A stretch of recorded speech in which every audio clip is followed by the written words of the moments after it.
안녕하세요. 이 작가입니다. 오늘 영상에서는 초보 작가가 많이 하는 실수에 관해 얘기해 보려고 합니다. 사실 다 제가 초보 때 했던 실수라서 많이 창피한데요. 그래도 다른 초보 작가님들의 시행착오를 조금이라도 줄이셨으면 해서 만든 영상이니까요. 끝까지 시청해 주셨으면 좋겠습니다. 그럼 초보 작가가 많이 하는 실수에는 어떤 것이 있을까요? 첫 번째, 초반부터 많은 인물을 등장시키는 겁니다. 처음부터 등장인물이 너무 많이 나오게 되면 독자들이 쉽게 헷갈릴 수 있어요. 내용상 꼭 필요한 인물이 있다면 이야기를 풀어가면서 서서히 등장시켜야 합니다. 반대로 그다지 중요한 인물이 아니라면 굳이 이름을 정하지 말고 김대리, 박부장 이런 식으로 써주는 게 좋아요. 등장인물의 이름을 하나하나 다 붙이게 되면 너무 많은 정보를 얻은 독자들은 피로감을 느낄 수밖에 없습니다. 두 번째, 지필 중간에 등장인물의 이름을 바꾸는 것입니다. 이미 정한 인물의 이름이 마음에 안 든다고 중간에 바꾸는 경우가 있는데요. 네, 바로 제가 그랬습니다. 악역의 이름이 너무 평범한 것 같아서 중간에 바꾼 적이 있었거든요. 그렇게 새 이름으로 수정하고 론칭을 했었는데요. 플랫폼에 올라온 글을 보고 전 경악했습니다. 분명히 몇 번이고 확인했었는데 바꾸기 전 이름이 작품 후반에 떡하니 남아있더라고요. 재빨리 담당자분에게 연락해서 파일을 교체하긴 했지만 그때의 아찔했던 기억은 영영 잊지 못할 것 같습니다. 그 이후 저는 절대로 중간에 이름을 바꾸지 않아요. 대신 처음부터 신중하게 인물의 이름을 정합니다. 우리가 가장 많이 쓰게 되는 주인공의 이름도 그 성격과 분위기에 맞게 지으려고 노력하고요. 이때 주변 인물들의 이름은 주인공보다는 평범하면서도 발음이 겹치지 않는 것이 좋습니다. 세 번째, 갈등을 너무 쉽게 해결해 주는 것입니다.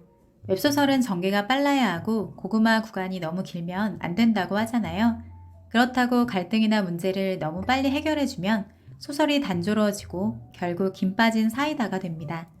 주인공 앞에 위기가 닥쳤다면 주인공은 그 위기를 극복하기 위해 노력할 거예요. 하지만 이때 바로 문제가 해결되는 것보단 기대했던 결과가 안 나와서 한 번쯤 실망하게 만드는 것이 좋습니다. 이때 좌절한 주인공은 다른 방법을 찾으려 애쓸 테고 그 과정에서 생각지 못한 반전을 맞이할 수도 있을 거예요. 쉽사리 해결될 것 같지 않던 위기를 주인공이 극복하는 모습을 보면서 독자들은 열광할 겁니다. 네 번째, 스토리 전개상 필요한 정보를 꽁꽁 숨기는 것입니다. 물론 적절하게 정보를 감추는 것은 작품 속 긴장감을 만드는 데 중요한 장치인데요. 하지만 필요 이상으로 인물의 속마음이나 사건을 독자들에게 제대로 알려주지 않으면 독자들의 몰입을 방해할 뿐 아니라 주인공의 행동에 공감을 얻지 못해요. 보통 독자들은 주인공의 시점에서 스토리에 빠져드는데 주인공의 의도를 계속 모르는 채로 이야기를 따라가다 보면 답답함을 느낄 수도 있거든요. 주인공이 아는 정보와 독자가 아는 정보가 같아야 감정이입을 제대로 할 수 있습니다. 저도 초보 시절에 반전을 주겠답시고 많은 정보를 일부러 숨긴 적이 있었는데요. 피디님의 리뷰를 받고 깨달았어요. 반전도 어느 정도 예측 가능한 선에서 일어나야 납득이 간다는 것을요. 다섯 번째, 의미 없는 에피소드를 끼워 넣는 것입니다. 장편 분량을 채우기 위해 그다지 필요 없는 사건을 넣다 보면 독자들은 금방 알아차리고 지루함을 느끼게 됩니다. 모든 사건은 서로 사슬처럼 연결되어 있어야 해요. 예를 들어 주인공의 동생이 억울하게 죽었다면 이 다음 얘기는 어떻게 전개되어야 할까요? 주인공은 동생을 그렇게 만든 사람을 찾아가서 직접 복수하거나 경찰서로 가서 수사를 요청하겠죠.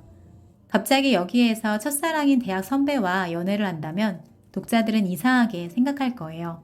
이처럼 작품 속 사건들은 서로 영향을 주고받아야만 하고 전체적인 이야기로 봤을 때도 잘 어우러져야 합니다. 여섯 번째는 설명을 구구절절하는 것인데요. 작가는 조금이라도 빨리 작품의 배경이나 등장인물의 성격을 독자들에게 알려주고 싶어 합니다. 독자들이 내 작품에 빠르게 적응하길 바라면서요. 하지만 독자가 기대하는 건 주인공이 문제 상황에 대처하는 모습을 보는 것입니다. 주인공이 다혈질이라고 10번 설명해 주는 것보다 길길이 날뛰며 화내는 장면을 한번 보여주는 편이 훨씬 효과적이에요.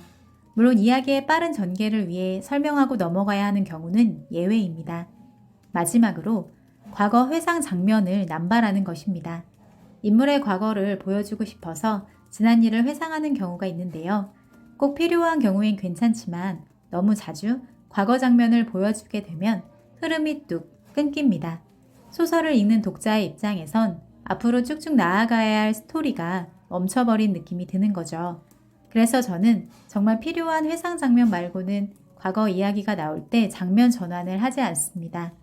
대신 과거에 있었던 내용을 지문에 간단히 설명해 주거나 예전에 했던 대사를 가져와 인물이 그 순간을 떠올리게 합니다. 지금까지 초보 작가가 많이 하는 실수에 대해 말씀드렸는데요. 다시 정리해보자면 첫 번째, 초반부터 많은 인물을 등장시키는 것. 두 번째는 집필 중간에 등장인물의 이름을 바꾸는 것. 세 번째, 갈등을 너무 쉽게 해결해 주는 것입니다. 이어서 네 번째로 필요한 정보를 꽁꽁 숨기는 것과 다섯 번째, 의미 없는 에피소드를 끼워 넣는 것.